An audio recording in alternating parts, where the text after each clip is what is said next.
Tonight on Connecticut's news station, for weeks now, the Enfield community has been up in arms over a proposed budget that means big cuts for the school district. Tonight, the Board of Education held their final vote.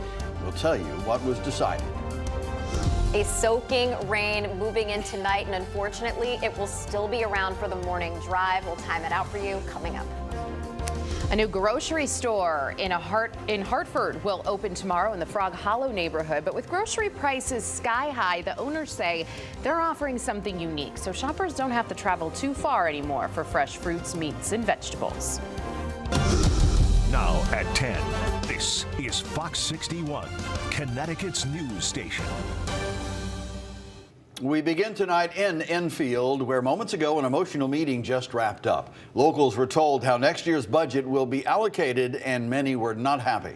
Thanks for joining us for the news at 10. I'm Brent Hart. And I'm Sarah Sanchez. Families packed a Board of Education meeting tonight. Officials voted on a budget proposal that shorts the school district several $1 million. It's not just that services will be slashed, though. More than 100 staff members could lose their jobs. Fox 61's Alexa Farrell is live in Enfield now with the impact that budget will have on education. Alexa. Yeah, a bit of a shock here this evening as many people walked in the door expecting this budget to be short about $6.5 million. Well, tears were shed when the budget actually came up short $9.5 million, nearly double that number. So many people will be losing their jobs, many teachers, many staff members. Programs will also be cut. Now, this budget did pass in a vote of 7-2. This is a very sad day for Enfield and public education in general. 20% of teachers will not be in their classroom in Enfield come this fall. I want to remind everyone, for every position or program cut, there is a real person behind it. These professionals have dedicated their careers here, and we are shattering their livelihood, their family life, and I'm sure their mental well-being. This is simply not a good day. The assistant superintendent laid out how the cuts will impact the schools, explaining that 130 staff members will be laid off. All of the middle school and 9th grade sports will be cut, and many additional programs and services, especially for those students with high needs, will be eliminated. We had a few goals in mind. Fulfill all legal obligations to the district, make sure we could open schools as safely as possible, do our best not to impact kindergarten class sizes, and spread the cuts out throughout the district as evenly as possible. These cuts will increase most class sizes, upwards of 28 students in a room. Some of the board absolutely devastated by these cuts, saying it'll impact the children the most. I'm so sorry to each and every one of you. I promise I won't stop advocating, and I ask you to stay with me. Others on the board think too much money is already being allocated towards education. You want to save staff, so do I.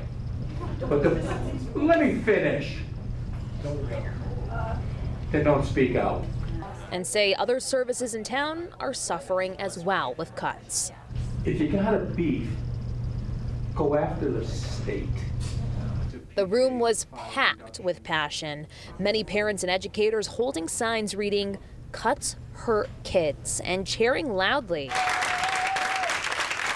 for members that were against this budget. I moved here so that my kids could have a better education. It's just scary to think that this is completely being taken away from them. And here is a look at some of those cuts on paper. You can see the list is long. Now, people who were in favor of a bigger budget say that these cuts will be detrimental to the schools and that Enfield school system will never be the same. Reporting live in Enfield tonight, Alexa Farrell, Fox 61, Connecticut's news station. Thank you, Alexa. Well, time for a first check on the weather. And for some of us, it's shaping up to be a wet evening. Yeah, rain is moving in. Some of us could even see some intense downpours.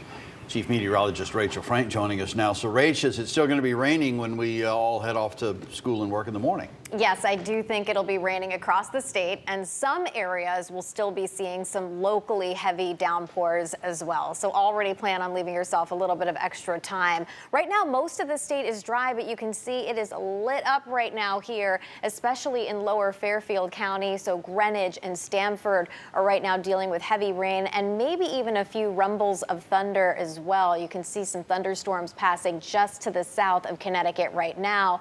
And this rain is lifting in our direction, so we'll see that rain expand as we head through the overnight, and some of that will be heavy at times, and as I mentioned before, there is a chance for a rumble of thunder as well. In terms of impact, we're not expecting any significant flooding.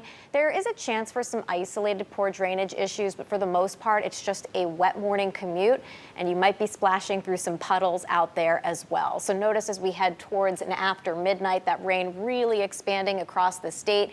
And I want to pause here at 7 a.m., a time that many people are heading out the door, and notice most of us seeing rain. The yellows and oranges indicating that we could get some of those heavier downpours too.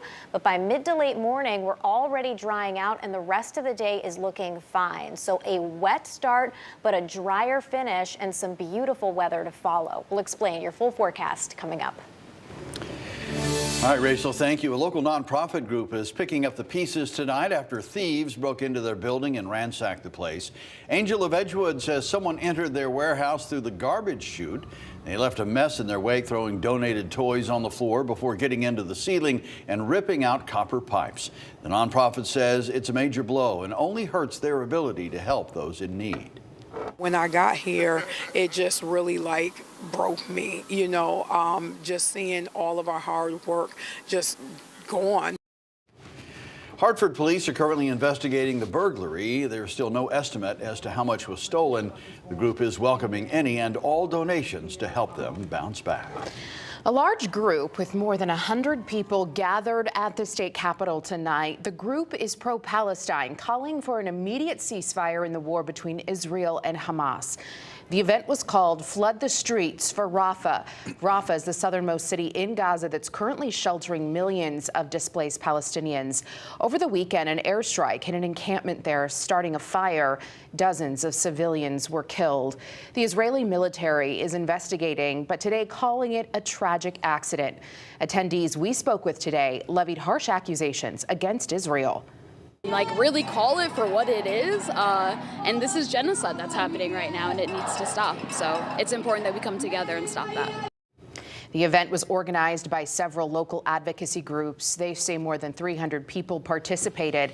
They're calling on state lawmakers to condemn Israel and put a stop to the war.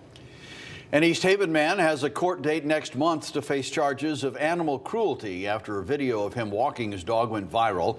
What he's accused of doing is disturbing, and we want to warn you about this video before we show it. It happened on Memorial Day near Dodge Avenue in East Haven. The woman who recorded this video says she saw the owner beat the dog with its leash and then kick the dog to the ground. She sent the video to animal control, and police arrested 69-year-old Salvatore Fallo yesterday. His neighbors are outraged. I hope that they never allow them to own an animal again, because they shouldn't be considered property. They're like living beings, and it's sad to me that poor animal can't speak up for itself. The dog's name is Enzo, and officers tell us he has no visible injuries or broken bones, but they are keeping him at the vet for now so they can address some other medical conditions.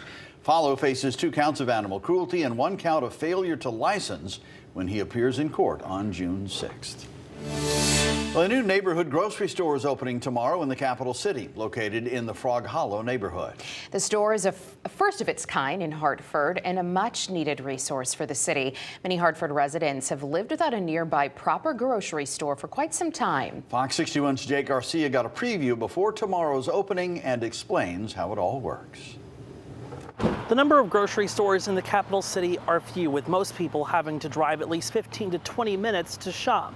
But a new neighborhood grocery store aims to bring access to fresh food at an affordable price. People who live in the Frog Hollow section of Hartford have a new place to shop for groceries. The Grocery on Broad is the latest enterprise project between Forge City Works and the Connecticut Food Share. We've made produce front and center.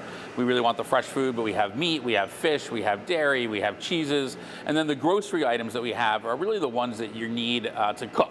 Income-based discounts are the bread and butter here, meaning you can buy that healthy, fresh food without breaking the bank. We're using a means-tested sliding scale pricing model, which simply means that based on your income, people will pay different amounts. A family of 4 with an annual household income of less than $90,000 will get 25% off groceries, and a family of 4 with a household income of less than $67,500 will get 50% off. But Dubau says anyone can sign up to be a member and shop here. Because we really want everybody kind of swiping that card when they check out to help destigmatize the whole process of fighting food insecurity. He says this not only helps provide fresh food, but will also help disconnected and at-risk youth with job readiness training. This will get integrated in with our job training program, particularly focused on disengaged and at-risk youth, kind of a first employment opportunity, learn soft skills and hard skills, all that are transferable. People who visit the area say they're glad to see a vital resource like this in town. I think in this neighborhood in particular, there's probably a lot of people who don't have cars, and having a neighborhood grocery store that people can walk to, I think is a great idea. A $250,000 federal grant to combat food insecurity and the American Rescue Plan funds helped to get this store up and running.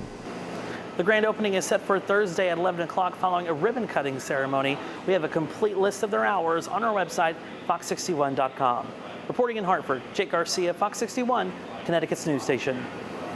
All right, Jake, thank you. Well, as one grocery store opens, a much bigger chain is planning to shutter some stores. Stop & Shop reportedly preparing to close a number of underperforming locations. The chain is owned by Dutch company Ahold Delhaize. The company CEO made the announcement during a strategy meeting last week. Stop & Shop will focus on the markets that are most important, including those where the brand has strong density, holds a strong market position, or has stores that are performing well. Stop & Shop has already evaluated its overall portfolio and will make difficult decisions to close underperforming stores to create a healthy store base for the long term and grow the brand. There's still no word on how many stores are on the chopping block. There are 88 currently open here in Connecticut. Stop & Shop says the decision is about preserving its future as a company.